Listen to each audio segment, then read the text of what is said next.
Il accueille les équipes de production, ainsi que les invités de France 2, dans le cadre des tournages du jeu télévisé éponyme diffusé le samedi soir depuis 33 ans. Le Fort Boyard est soumis à l'usure du temps, du fait de sa proximité avec la mer, a rapporté Le Figaro. Il devrait donc subir d'importants travaux prochainement, ont précisé nos confrères. Antoine Weber, producteur exécutif de l'émission Fort Boyard, a fait quelques révélations à ce sujet au Figaro. Cela fait quelques années que l'on constate que les pierres du fort bougent, a-t-il tout d'abord déclaré.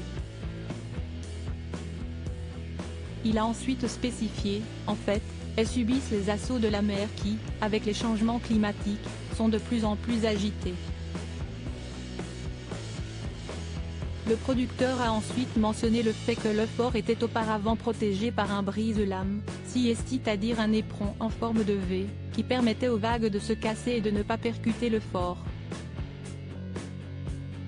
Il est donc impératif d'agir rapidement, car le fort est en danger, a-t-il rappelé. Un monument chargé d'histoire situé entre l'île d'Oléron et l'île d'Aix, le Fort Boyard a été construit au XIXe siècle, bien que sa conception ait été envisagée au cours du XVIIe siècle, peut-on lire sur le site Oléron. Fr. C'est Napoléon qui a pris le dossier sous son aile en 1801, et lancé les travaux de construction en 1804. Les travaux ont été finalisés en 1867, rappelle François. En ce qui concerne les futurs travaux, Antoine Weber a déclaré à nos confrères, le conseil départemental travaille avec un bureau d'études pour reconstruire ce brise-lames ainsi qu'une couronne. En fait, le brise-lames sera solidaire d'une couronne qui va faire le tour du fort et qui peut potentiellement se terminer par un port.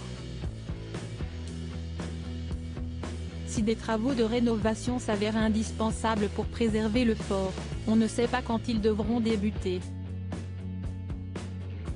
Le producteur exécutif a en outre fait état d'une durée de travaux s'étalant entre 2 et 3 ans. Article écrit en collaboration avec 6 médias Crédit Photo, capture d'écran France 2.